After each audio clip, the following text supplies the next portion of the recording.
반갑습니다. 9월 4일자 신문일기 진행할 국제신문의 김민주 기자입니다. 이번 주 부산 좀 내내 흐리고 일교차가 큰 날씨가 될 것 같습니다. 오늘도 부산 낮 기온 최고 28도까지 오르는데 아침 저녁으로는 20도에서 21도 정도일 거라고 하고요. 또 오늘 저녁 내지는 내일 오후부터 해가지고 또 비 소식이 있기 때문에 참조를 하시면 좋겠습니다. 비가 오고 나면 조금 더 본격적으로 가을 날씨가 될 것 같네요. 예, 그러면 오늘자 신문일기 시작해 보겠습니다. 먼저 전해드릴 소식은 오늘자 국제신문 이면이고요. 그 택시 요금 인상 관련해가지고 제목이 요금 인상 후폭풍, 환승 할인에 기사 보조금까지 논란이 있다, 이런 기사인데요. 일단은 먼저 기사를 한번 읽어보겠습니다. 부산 금정경찰서는 3일 폭행 혐의로 박모 씨를 불구속 입건했습니다. 지난 2일 새벽 1시 10분쯤에 박 씨가 금정구 장전동에 있는 이 한 아파트 앞에서 택시 요금이 비싸다면서 50대 기사의 멱살을 잡고 흔든 혐의를 받고 있다고 하는데요. 박 씨는 미터기에 4,200원이 찍혔는데 기사가 지난 1일부터 오른 기본 요금을 반영해가지고 4,900원을 달라 이렇게 하니까 이제 비싸지 않냐 하면서 멱살을 잡고 흔든 거고요.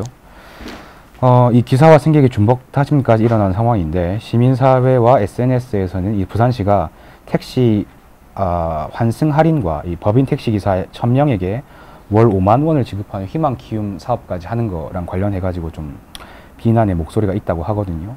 이 내년 지방선거를 앞두고 너무 좀 택시업계에 불만을 달래주려고 하는 그런 꼼수가 아니냐, 이런 지적인데요.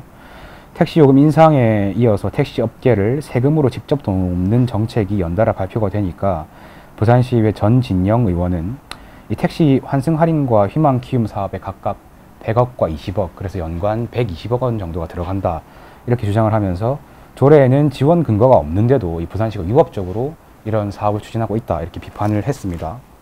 또 부산참여연대 역시 성명을 내면서 부산시가 환승 할인과 택시 요금을 인상 부담을 갖다가 서민한테 돌리는 그런 꼼수를 부리는 게 아니냐, 이렇게 역시 비판을 했고요. 관련해가지고 부산시의 이준승 교통국장은 택시 감차나 아니면 이제 전액 관리제, 이런 게 가장 좋은 방법이긴 한데 그걸 뭐 감차를 시가 강제할 수도 없고 전액 관리제 도입은 일부 기사가 좀 반대하고 있다, 이렇게 해명을 했다고 하는데요. 일단 기사의 내용은 여기까지인데 결국 문제가 되는 부분은 그 전에 일단 택시 요금 인상 관련해가지고 조금 정리를 하자면 그 많으신 분들이 그냥 뭐 이렇게 기본 요금 500원 오른 게 아니냐, 이렇게 생각을 하시는 것 같더라고요. 근데 이 거리 요금도 올랐어요. 저희가 택시를 타면은 일정 거리를 가면 100원이 오르잖아요. 근데 요금이 오르기 이전에는 143m를 갈 때 100원이 올랐습니다. 근데 요금이 오르고 나서는 133m를 갈 때 100원이 오른다고 해요. 그러니까 거리 요금도 10m만큼 더 비싸진 뭐 그런 상황인데, 이런 상황에서 택시 환승 할인이라든가 아니면 뭐 이 법인 택시 기사에 대해서 희망 키움 사업, 이런 게 지원이 되고 있는 거죠. 그래서 이제 관련해 가지고 뭐 시의회라든가 시민사회가 너무 좀 이 선거를 인식한 게 아니냐, 이런 지금 비판을 하는 상황인데, 최근에 이제 서병수 시장님이 어떤 언론 인터뷰에서 본인의 그 시정 관련해 가지고 80점 정도를 주면서 자평을 하셨던 그런 재밌는 인터뷰의 내용이 생각이 나는데, 당연히 재선을 염두에 두고 계실 것 같고요.